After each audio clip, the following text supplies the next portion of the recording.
오늘 말씀은 신명기 7장 1절부터 11절까지 말씀입니다. 읽도록 하겠습니다. 내 하나님 여호와께서 너를 인도하사 내가 가서 차지할 땅으로 들이시고 내 앞에서 여러 민족, 헷 족속과 기르가스 족속과 아모리 족속과 가나안 족속과 브리스 족속과 히위 족속과 여부스 족속 곧 너보다 많고 힘이 센 7 족속을 쫓아내실 때에 내 하나님 여호와께서 그들을 내게 넘겨 내게 치게 하시리니 그때 너는 그들을 진멸할 것이라. 그들과 어떤 언약도 하지 말 것이요 그들을 불쌍히 여기지도 말 것이며 또 그들과 혼인하지도 말지니 내 딸을 그들의 아들에게 주지 말 것이요 그들의 딸도 내 며느리로 삼지 말 것은 그가 내 아들을 유혹하여 그가 여호와를 떠나고 다른 신들을 섬기게 하므로 여호와께서 너희에게 진노하사 갑자기 너희를 멸하실 것임이니라. 오직 너희가 그들에게 행할 것은 이러하니 그들의 제단을 헐며 주상을 깨뜨리며 아세라 목상을 찍으며 조각한 우상들을 불사를 것이니라. 너는 여호와 내 하나님의 성민이라. 내 하나님 여호와께서 지상 만민 중에서 너를 자기 기업의 백성으로 택하셨나니 여호와께서 너희를 기뻐하시고 너희를 택하심은 너희가 다른 민족보다 수요가 많기 때문이 아니니라. 너희는 오히려 모든 민족 중에 가장 적으니라. 여호와께서 다만 너희를 사랑하심으로 말미암아 또는 너희의 조상들에게 하신 맹세를 지키려 하심으로 말미암아 자기의 권능의 손으로 너희를 인도하여 내시되 너희를 그 종되었던 집에서 애굽 왕 바로의 손에서 속량하셨나니 그런즉 너는 알라. 오직 내 하나님 여호와는 하나님이시요 신실하신 하나님이시라. 그를 사랑하고 그의 계명을 지키는 자에게는 천대까지 그의 언약을 이행하시며 인애를 베푸시되 그를 미워하는 자에게는 당장에 보응하여 멸하시나니 여호와는 자기를 미워하는 자에게 지체하지 아니하시고 당장에 그에게 보응하시느니라. 그런즉 너는 오늘 내가 내게 명하는 명령과 규례와 법도를 지켜 행할지니라. 신명기를 같이 묵상하면서 하나님의 나라에 대해서 우리 생각을 하고 있습니다. 하나님의 나라에 대해서 생각하고 하나님의 나라가 얼마나 아름다운지, 그 나라가 죽고 나서 가는 나라가 아니라 하나님 이 땅 가운데 이루시기 원하시고 이루시고 계시다는 것도 봤고요. 또 무엇이 하나님의 나라를 더럽히는지도 봤고, 또 지난주에는 하나님의 나라는 하나님의 율법에 순종함으로 이루어진다 이렇게 말씀을 드렸어요. 근데 좀 중요한 부분을 좀 오늘 하려고 그럽니다. 율법 2인데요. 근데 복음으로 이름을 정했어요. 하나님의 나라 복음으로 말씀을 전하도록 하겠습니다. 자, 하나님께서 우리에게 룰을 주셨어요. 성경에서 룰은 율법이죠. 율법을 주셨습니다. 이 율법을 지킬 때 복을 받아요. 이게 성경에 너무나도 명백하게 클리어하게 나와 있는 내용이에요. 율법을 잘 지키면 복을 주시겠다고 그렇게 약속하셨어요. 하나님의 백성이 되어서 이 율법에 순종하고 하나님은 그 백성을 축복하십니다. 자, 너무나 명확하죠. 그러니까 율법은 우리 잘 되라고 주신 거예요. 우리 행복하라고, 우리 잘 되라고 주신 겁니다. 자, 그런데 하나님이 우리에게 율법을 주신 목적은 이렇게 행복하고 잘 살고 보다는 더 본질적인 목적이 있어요. 율법을 주신 목적은 우리에게 사랑을 가르쳐 주시려고 율법을 주신 거예요. 사랑을 가르쳐 주시려고. 잘 와닿지 않나요? 당신과 어떻게 사랑하는지, 그리고 당신 안에서 어떻게 사랑하는지 가르쳐 주시려고 율법을 주셨어요. 그러니까 율법은 율법 자체가 목적이 아니고 또 성공을 위한 방정식도 아니에요. 율법은 사랑을 위해 있는 겁니다. 사랑을 위해서 있는 거예요. 자, 저희 지난주에 잠깐 나누었지만 저희 가정에 룰이 참 많습니다. 아이들 룰이 많은데 이렇게 아이들 중요하게 생각하는 것이 예의 바른 아이로 키워야겠다. 이 아이가 미국물 너무 많이 먹어서 이상해지지 말고 예의 바른 아이로 키워야겠다. 이렇게 이제 저희 그래서 인사하는 거 굉장히 중요하게 가르칩니다. 근데 저희는 또 아파트예요. 아파트니까 이웃하고 붙어 있죠. 그래서 복도에 나가면 떠들지 벌써 이제 경고하죠. 떠들지 마. 목소리 낮춰 하고 엘리베이터 탔을 때 인사하는 거 너무 중요해요. 그래서 이제 다른 이웃이 타면 눈짓을 해요. 인사하라고 빨리. 인사 안 하면 그분이 나가신 다음에 또 이제 한바탕 난리가 나죠. 인사도 안 하냐고 막 난리가 나고. 근데 매번 학교 갈 때마다 이제 저희는 리셉셔니스트가 있거든요. 그러면 내려갈 때마다 이제 레디를 해야 돼. 인사할 준비. 이제 앞에 계신 분, 일하시는 분 인사해야 되니까 이제 시켜서 인사하고, 만약 인사 안 하면 학교 가는 내내 너 왜 인사 안 했어? 인사 안 해서 되겠어? 막 이렇게 또 교육이 들어갑니다. 어쨌든 저쨌든 예의 바른 아이로 자랐으면 좋겠어요. 몇 가지 더 얘기하면 뭐 짝다리 짚으면 안 되고요. 팔짱 껴서도 안 되고요. 뭐 이런 것도 있고 또 예. 아니 벌써 짝다리를 짚더라고요. 제가 얘기하는데 근데 안 돼요. 예, 다 안 됩니다. 예. 어쨌든 이 리스펙을 보여야 돼요. 예. 서로 막 험담하면 안 되고 폭력 쓰면 안 되고 그냥 룰을 만들어 놨어요. 그런데 보니까 저희 아이가 이제 몇 번 말씀드렸죠. 학교를 갔는데 상담할 때마다 선생님이 너무 좋아하세요. 저희 아이를. 룰을 너무 잘 지킨다는 거예요. 룰을 너무 잘 지켜서 예, 다른 아이들하고 다르게 선생님을 너무 어시스트하는 돕는 헬퍼처럼 해서 근데 워낙 또 미국 분들이 좋은 얘기만 하시니까 또 이제 뭐 그게 다는 아닐지 모르지만 이게 굉장히 잘 워크하고 있어요. 자, 그런데 저희가 아이에게 그 예의 바른 아이로 자라게 하려고 했을 때 제 목적은 예의 바른 아이가 되는 것 자체가 아니에요. 예, 이게 무슨 말씀이냐면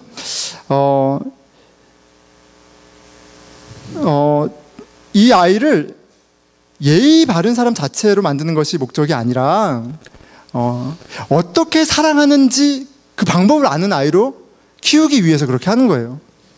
여러분, 이 사랑은 성숙한 사랑은 이 머리를 좀 써야 돼요.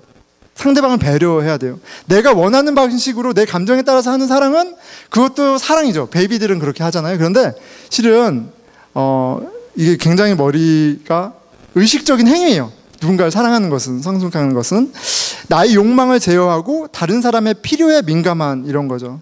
그래서 훈련이 좀 필요합니다. 여러분, 인사 받아서 싫은 사람 있나요? 인사 받아서. 예, 인사 받아서 싫은 사람 없죠. 그러면 배려 받아서 싫은 사람 있나요? 예, 배려 받아서 싫은 사람도 없어요. 예. 저희 어머니가 항상 그런 말씀을 저한테 해주셨던 게 있어요. 뭐냐면 사랑은 당연히 받는 것이 아니고 너가 한 만큼 받는 거야. 이렇게 저한테 항상 얘기하셨어요. 너가 객지 생활에서 당연히 사람들한테 사랑받을 거라고 생각하지 마. 너가 하는 것만큼 사랑받는 거야. 이렇게 저한테 얘기를 해주셨어요. 내가 상대방을 존중하고 배려하고 귀하게 여기는 것만큼 예, 그 사람이 나를 사랑해주고 존중해주더라고요. 그러니까 예의 바르게 자라는 건 설명해줘요. 제가. 너가 룰을 잘 지키는 아이 자체가 아니라 한나야, 사람들이 당연히 너를 사랑해주지 않아. 너가 다른 사람을 잘 사랑할 때 그때 사랑을 받는 거야. 가르쳐주는. 아이가 아직 잘 이해하지 못합니다. 하지만 이제 제 목적은 그거예요. 자, 하나님이 우리에게 룰을 주셨어요. 율법을 주셨어요. 그런데 그것은 로봇처럼 말 잘 듣는 어떤 일꾼들, 그렇죠? 그리고 노예를 만들려고 룰을 주신 게 아니에요. 예, 하나님이 우리에게 룰을 주신 것은, 율법을 주신 것은 사랑의 사람이 되게 하시려는 거예요. 자, 율법에 되게 중요한 역할이 있죠. 율법은 우리의 죄를 드러나게 하죠. 예, 율법 리스트에 딱 걸려 넘어지면 죄를 범죄한 게 딱 드러납니다. 살인하지 말라라는 리스트가 있으니까 살인이 죄라는 걸 아는 거예요. 훔치는 게 죄라는 리스트가 있으니까 훔치는 게 죄라는 걸 아는 거예요. 그러니까 율법은 죄를 드러나게 해요. 자, 그런데 사랑이라는 표현으로 하면 율법은 우리의 사랑 없음을 드러나게 해요. 우리의 사랑 없음이 드러납니다. 자, 그렇게 율법의 완성이 사랑인 거예요. 좀 어렵죠? 그런데 우리 바울 선생님이 설명을 잘 하셨습니다. 로마서 13장인데 8절에서 10절 이렇게 얘기하시죠. 피차 사랑의 빚 외에는 아무에게든지 아무 빚도 지지 말라. 남을 사랑하는 자는 율법을 다 이루었느니라. 이렇게 얘기하세요. 남을 사랑하는 사람은 율법을 다 이루었어. 설명하시죠. 간음하지 말라, 살인하지 말라, 도둑질하지 말라, 탐내지 말라 한 것과, 이게 10계명에 있는 내용들이죠. 그 외에 다른 계명이 있을지라도 내 이웃을 내 자신과 같이 사랑하라 하신 그 말씀 가운데 다 들었느니라. 사랑은 이웃에게 악을 행하지 아니하나니 그러므로 사랑은 율법의 완성이니라. 율법을 왜 주셨다고요? 사랑의 사람이 되게 하시려고. 그런데 그 율법의 역할은 너가 사랑 없어. 너에게는 사랑이 없구나. 봐봐. 이걸 가르쳐주는 역할인 거예요.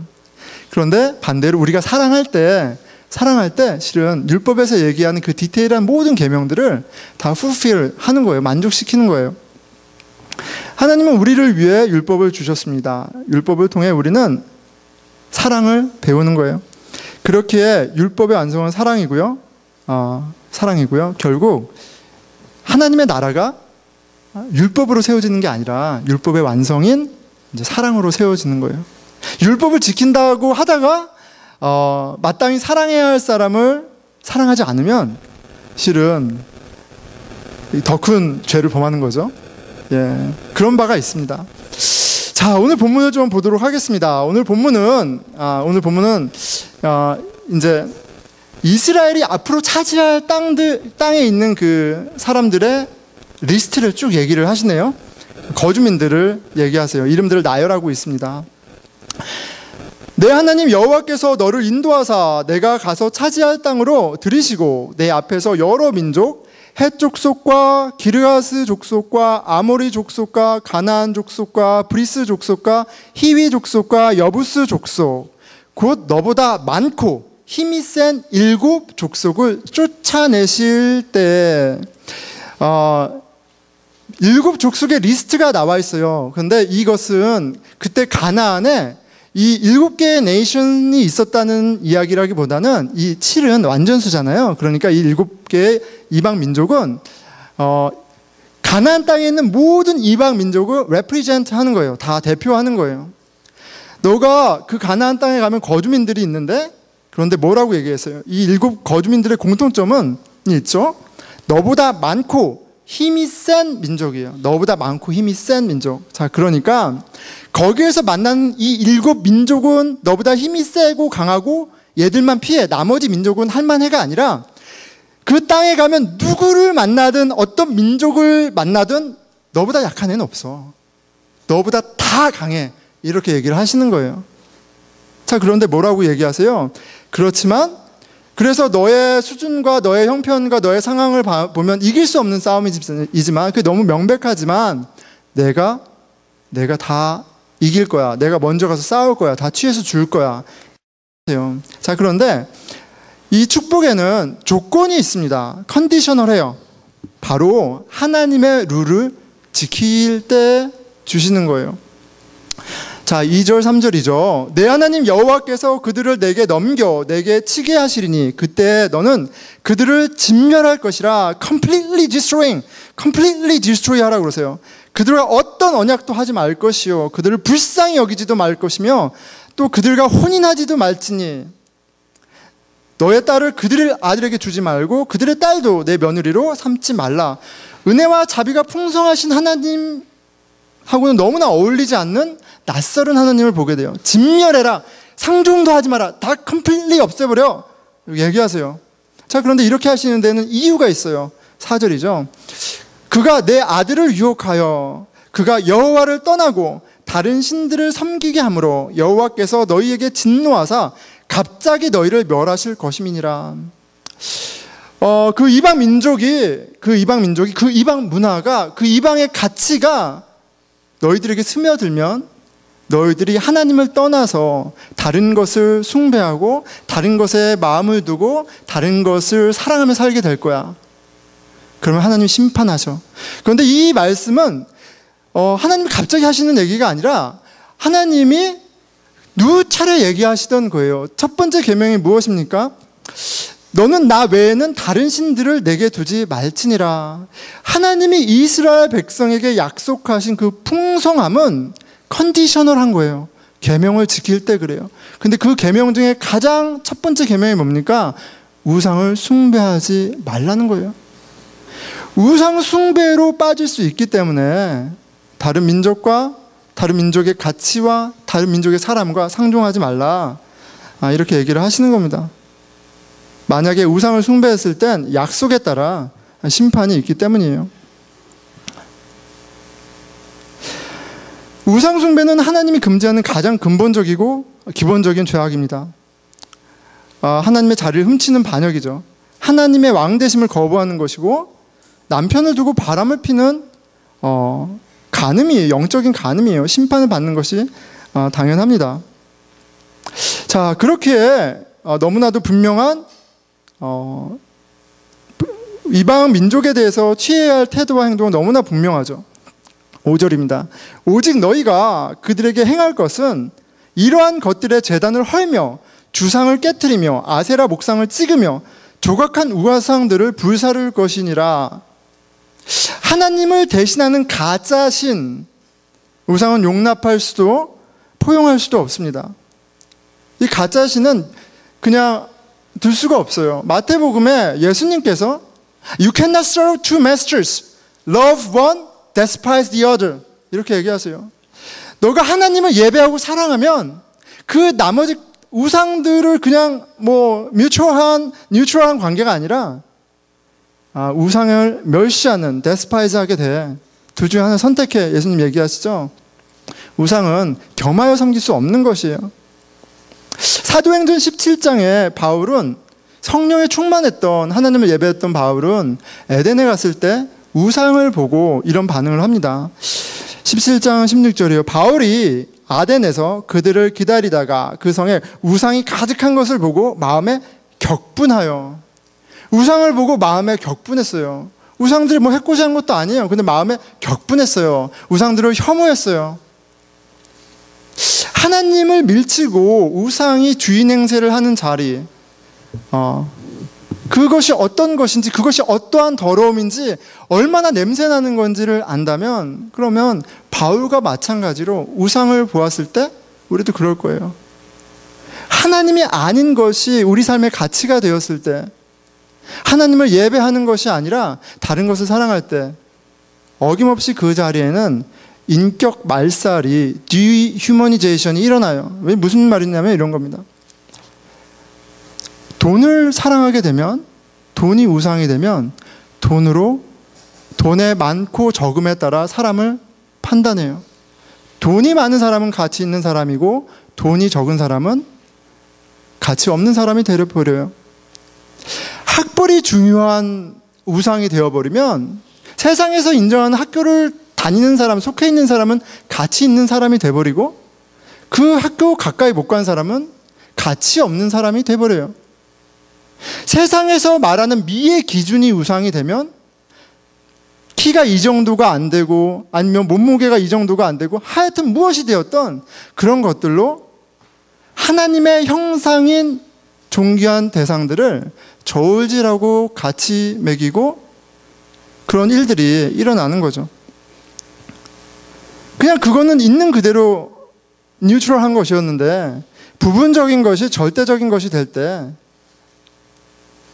어디서나 인격 말살이 일어납니다. 하나님을 가릴 뿐 아니라 하나님의 형상으로 지으신 인간을 더럽히는 일들이 일어납니다. 누군가는 그 우상으로 교만하여지고 누군가는 그 우상으로 말미암아 비참해집니다. 그렇기 때문에 우상 숭배야말로 가장 더러운 것이고 혐오스러운 행위예요. 하나님이 이처럼 사랑하는 사람을 내가 인간의 손으로 만든 것으로 랭킹을 매긴다? 그거만큼 하나님 아버지를 분노하게 하고 하나님 아버지 보시기에 디스플레이징 하는 것은 없어요. 그리고 그 하나님을 예배한다면 그 우상이 그냥 있어도 되고 없어도 되고 나하고 상관없는 것이 아니라 마땅히 분노해야 할 대상이 되는 거죠. 자, 반대로 하나님을 예배하는 곳에는 영원히 살아나는 일이 벌어져요. 하나님이 하나님으로 인정이 되고 하나님이 우리를 창조한 창조주로 인정이 되고 하나님이 우리의 주인이라는 것이 인정되는 예배가 있는 곳은 영원히 살아납니다. 세상에서는 비교하고 경쟁하고 살았잖아요. 그런데 교회에서는 하나님의 나라에서는 하나님의 자녀라는 사실만으로 존귀한 거예요. 머리로가 아니라 관계 가운데 입술의 고백 가운데 그런 것들을 경험하게 되어 있어요. 쭈그러졌던 인격이 펴지고요. 무시당했던 인격이 존귀함을 입습니다. 하나님을 정말 예배드리는 곳이 어떤 곳인지, 그리고 어디에 어디에 우상이 있는지 분별하는 것은 그렇게 어렵지 않아요. 내 관계 가운데, 우리 공동체 가운데 영혼의 회복이 있는가? 아니면 우리가 교회에 모였지만 이곳 가운데 비교하고 경쟁하며 영원히 교만으로 내지는 비참함으로 일어나는 일들이 무수히 일어나고 있는가? 그걸 보면 알 수가 있죠. 하나님의 은혜를 경험한 사람들이라면 하나님의 은혜로 관계를 맺는 것이 마땅합니다. 그 은혜로 서로를 존귀히 여기고 사랑하는 일이 마땅하죠. 그게 바로 하나님 예배하는 공동체 가운데, 하나님 나라 가운데 경험되어지는 바예요. 6절, 7절, 8절입니다. 너는 여호와 내 하나님의 성민이라, 거룩한 백성이라. 내 하나님 여호와께서 지상 만민 중에서 너를 자기 기업의 백성으로 택하셨나니 너는 거룩해. 왜? 거룩하신 하나님이 선택하셨기 때문이야.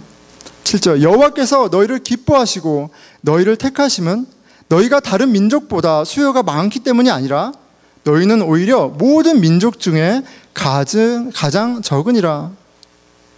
여기에 수요가 작다는 말은 인구가 작다라는 말이라기보다는 그들에게 어떠한 뛰어남이 없는 거예요.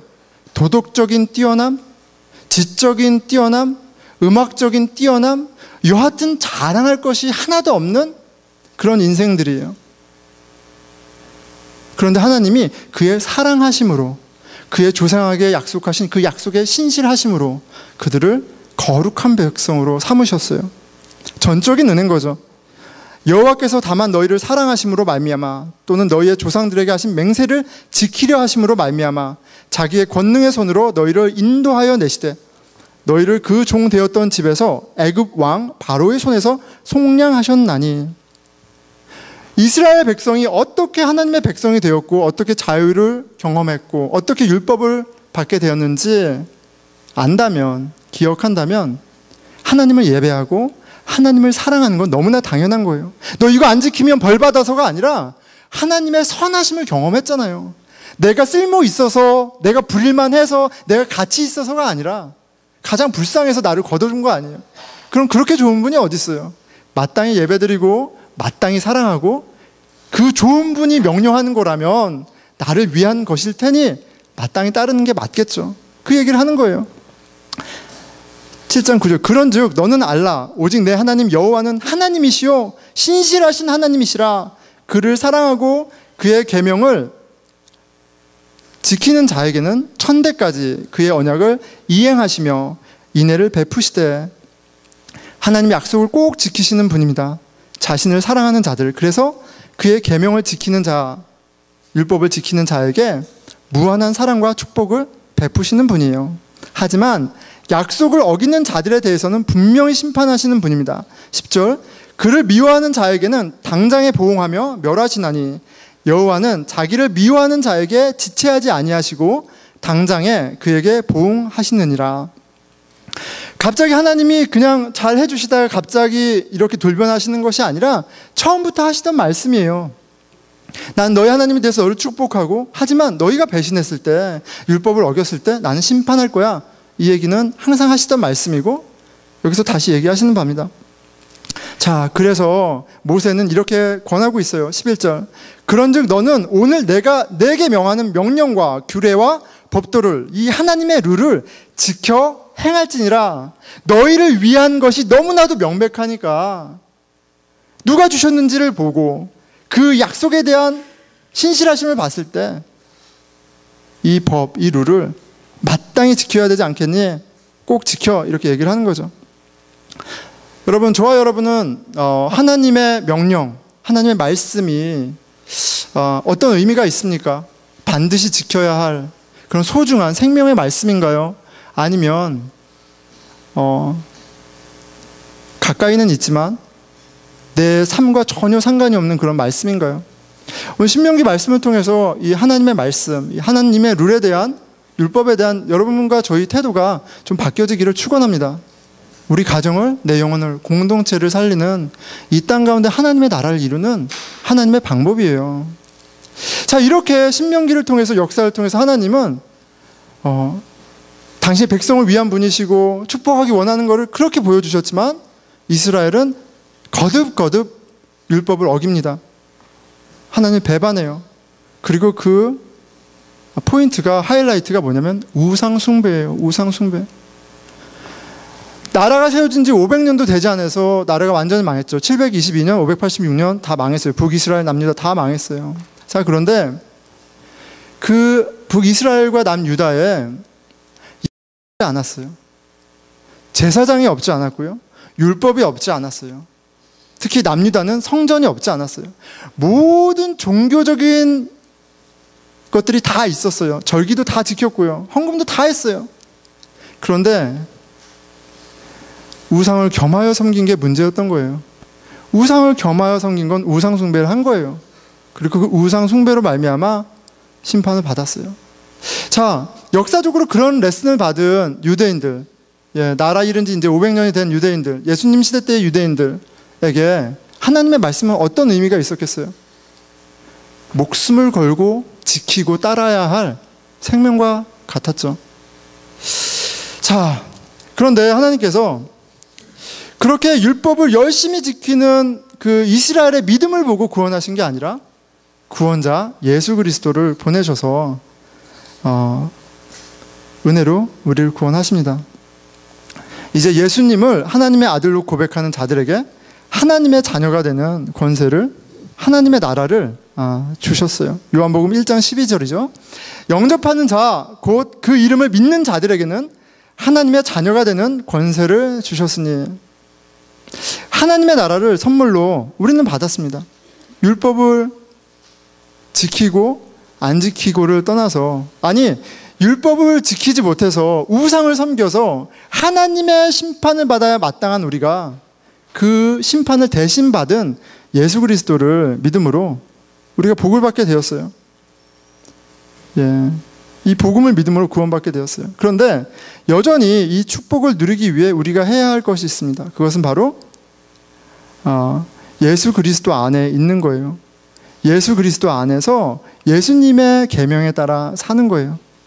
그런데 이것 또한 하나님께서 율법을 통해서 우리를 사랑의 사람으로 되게 하시려고 율법을 주신 것처럼 예수 그리스도의 계명을 통해서 그 계획하신 바를 이루시는 거예요. 마태복음에 예수님은 율법의 완성자라고 소개됩니다. 마태복음 5장 1절입니다. 5장 17절입니다. 내가 율법이나 선지자를 폐하러 온 줄로 생각하지 말라. 폐하러 온 것이 아니요 완전하게 하려 함이라. 내가 율법을 완전하게 하러 왔어. 율법으로 이루지 못했던 그 사랑의 사람을 내가 완전하게 하려고 왔어 얘기하시는 거죠. 18절 19절 진실로 너희에게 이르노니 천지가 없어지기 전에는 율법의 1.1획도 결코 없어지지 아니하고 다 이루리라.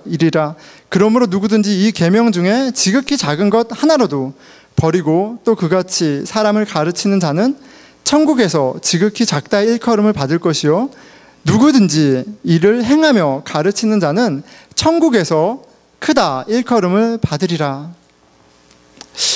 모세 율법 안에서만이 아니라 예수 그리스도의 계명 아래에서도, 율법 안에서도 행함이 굉장히 중요해요. 행함이 굉장히 중요합니다.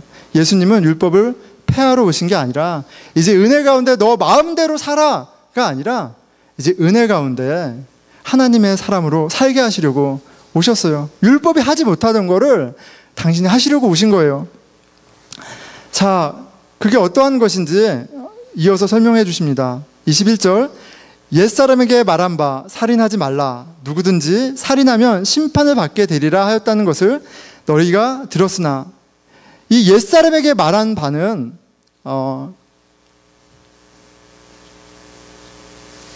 안 되겠습니다.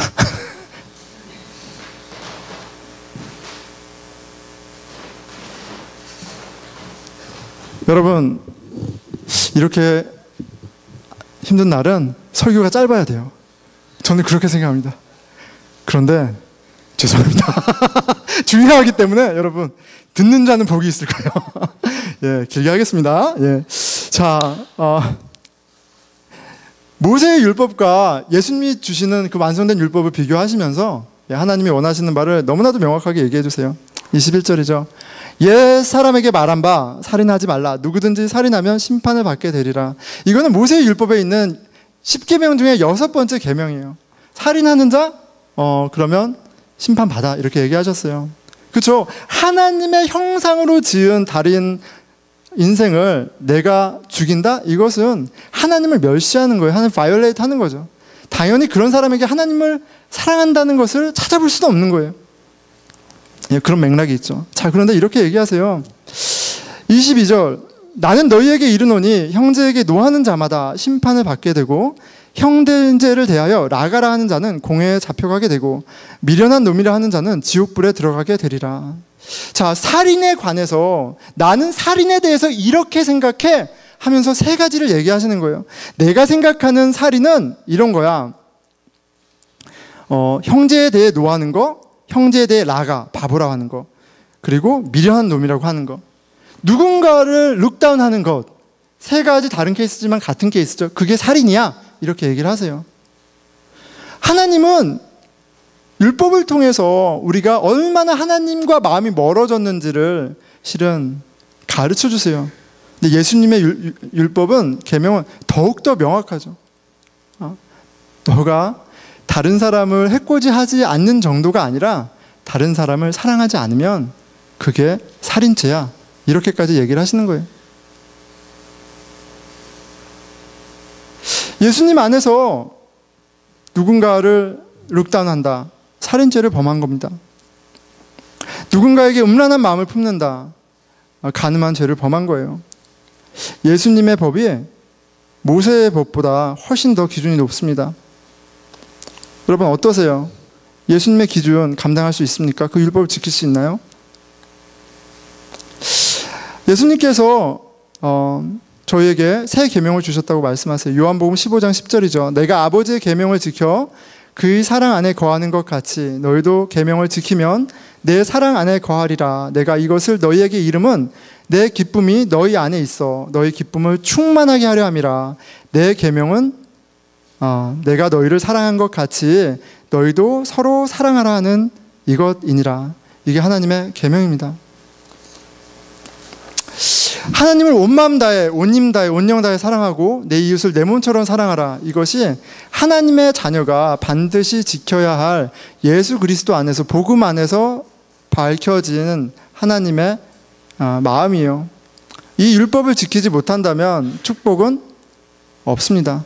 샬롬은 없어요. 여러분 어떻습니까? 좋아요, 여러분은. 마태복음 5장에서 7장은 산상수훈, 하나님의 나라에 관한 이야기고요. 그리고 제가 방금 읽어드린 부분은 거의 서두에 해당합니다. 하나님은 우리에게 지키지 못할 마음의 법을 계속 이야기하세요. 마음의 법을 계속 얘기하세요. 우리가 이 정도면 괜찮게 살고 이 정도면 괜찮은 그리스도인이라고 생각했던 모든 기준들을 다 허물어 버리세요. 사랑이 없으면 하나님을 반역한 것이고 하나님을 대적한 것이야. 이렇게 기준을 높여버리세요. 산상수훈 7장 21절입니다. 나더러 주여 주여 하는 자마다 다 천국에 들어갈 것이 아니요 다만 하늘에 계신 내 아버지의 뜻대로 행하는 자라야 들어가리라. 여전히 계명을 말씀하세요.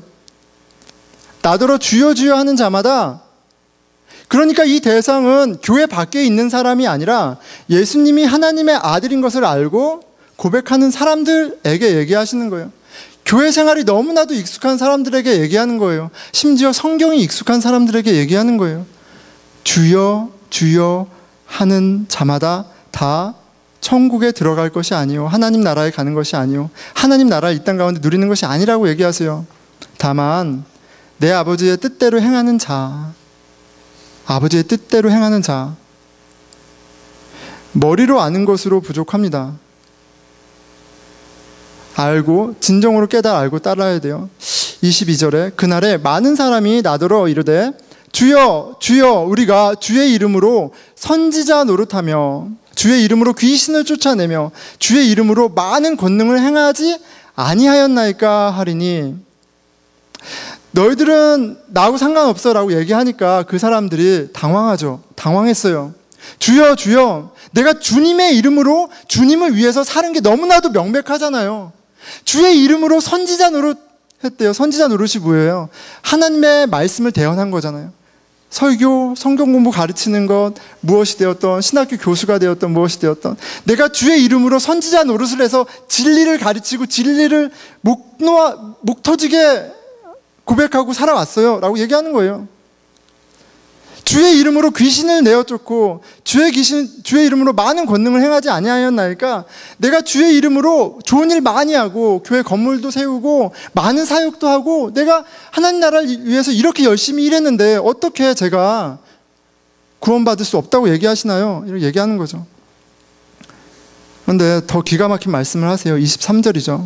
그때 내가 그들에게 밝히 말하되, 분명하게 말하신다는 거죠. 내가 너희를 도무지 알지 못하니 불법을 행하는 자들아 떠나가라 하리라.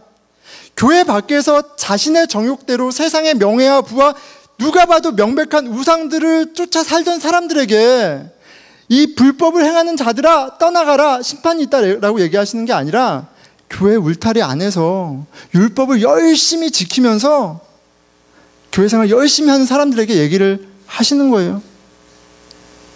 굉장히 당황스러운 말씀이죠. 신학교를 가고 자원봉사를 하고 성교지를 가고 헌금해서 교회 건물도 짓고 여하튼 무슨 많은 일을 행했는데 불법이다라고 하세요. 그건 너가 나를 사랑해서 한 게 아니라 너 좋아서 한 거잖아, 이렇게 얘기하는 거죠. 너를 위해서 한 거잖아. 너 마음 편하려고 한 거잖아. 로또 사듯이 한 거잖아. 너 미래를 위해서 투자한 거잖아. 나 사랑해서 한 게 아니잖아. 그게 나하고 무슨 상관 있어? 아무 상관없어 말씀하시는 거죠. 너의 나라, 너의 자랑, 너의 만족을 위해서 한 거야. 내가 가장 중요하게 여기는 룰을 지키지 않고 도대체 뭘 했다는 거야? 라고 얘기하시는 거죠.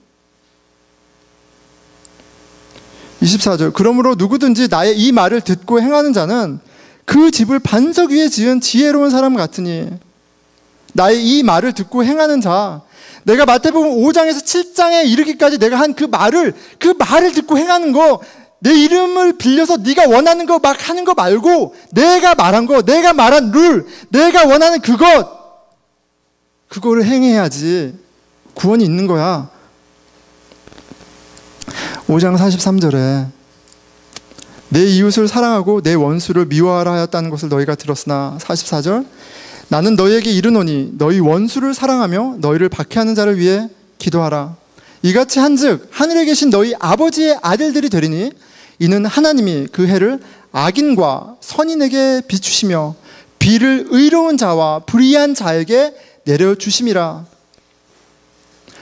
너가 정말 하나님 아버지를, 너가 정말 너의 잘남과 의와 열심이 아니라 너가 지극히 작은 자고 별 볼 일 없는 자임에도 불구하고, 아니 너가 죄인임에도 불구하고 하나님의 은혜로 자녀되었다는 것을 알아? 그러면 그 은혜의 삶을 살아야지 얘기하는 거예요. 이게 하나님이 원하시는 바예요. 나의 이 말을 듣고 행하지 아니하는 자는 그 집을 모래 위에 지은 어리석은 사람 같으니라. 비가 내리고 창수가 나고 바람이 불어 그 집에 부딪히매 무너져 그 무너짐이 심하니라. 신앙생활을 열심히 해요. 성경도 열심히 봐요. 봉사도 열심히 해요. 하여간 뭐든 열심히 해요. 그런데 한 가지만 안 해. 하나님을 사랑하고 내 이웃을 내 몸처럼 사랑하는 이 율법은 바이올레이트. 그러면 소용이 없는 거예요. 하나님의 나라는 샬롬의 나라, 신령한 나라, 하늘의 온갖 신령한 복이 있는 나라예요. 이 땅 가운데 이미 하나님의 자녀에게 주시겠다고 약속하셨고 주셨습니다. 하지만 그 복은 하나님 아버지의 룰을 따라야 누릴 수 있는 거예요. 예수 그리스도를 통해서 명확해진 바, 내 이웃을 내 몸처럼 사랑하는 그 사랑을 할 때, 복음 안에서 그 사랑의 싸움을 할 때 우리가 그 복을 누립니다. 사랑하십시오. 내 멋대로가 아니라 예수님이 보여주신 자기 부인하고 남을 살리는 사랑을 하는 것이 마땅합니다. 제가 하는 말이 아니라 우리 주요 온전케 하시는 예수 그리스도가 세우신 룰이에요.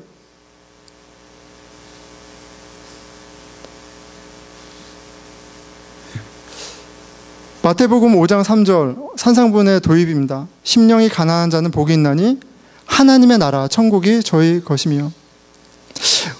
우리가 하나님의 나라를 위해서, 아니 하나님 나라 그 법에 따라 정말 이웃을 내 몸처럼 사랑하려고 할 때 우리가 발견하는 바가 있어요. 나 안에 사랑이 없구나. 내가 하나님의 사랑을 모르는구나. 내 안에 은혜가 없구나. 하나님의 계명 앞에 내 영혼이 무너지는 일들이 있어야 돼요. 심령이 가난해지는 일이 있어야 돼요. 그 가운데 심령이 가난한 자에게 오시는 그 구원자 예수 그리스도를 10년 전, 20년 전 어느 날이 아니라 매일매일 오늘 이 예배 가운데 만나는 은혜가 없다면 우리 인생 가운데 하나님 나라는 없습니다. 여전히 경쟁하고 여전히 비교하고 여전히 우상을 섬기고 심지어 교회 안에서 그러고 살아가는 거예요. 여러분, 계명에 순종하십시오. 그리고 그 계명 때문에 무너지는 은혜가 저와 여러분에게 있기를 축원해요. 우리의 나라는 무너지고 하나님의 나라가 성령의 도우심으로 세워집니다. 말씀을 맺겠습니다. 하나님의 나라는 하나님의 법의 룰에 의해서 세워집니다. 하나님의 나라는 하나님의 사랑으로만 세워져요.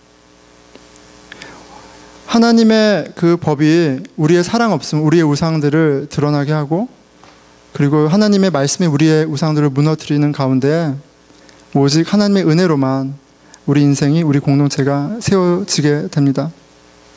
하나님의 아들 예수 그리스도 복음의 시작이라 우리가 이미 알지만 그 의미를 더 깊이 깨닫고 그 은혜 가운데 더 살아갈 때 이 복된 소식이 우리 공동체 가운데 하나님의 나라를 이루어 가심을 믿습니다. 우리 기도하겠습니다.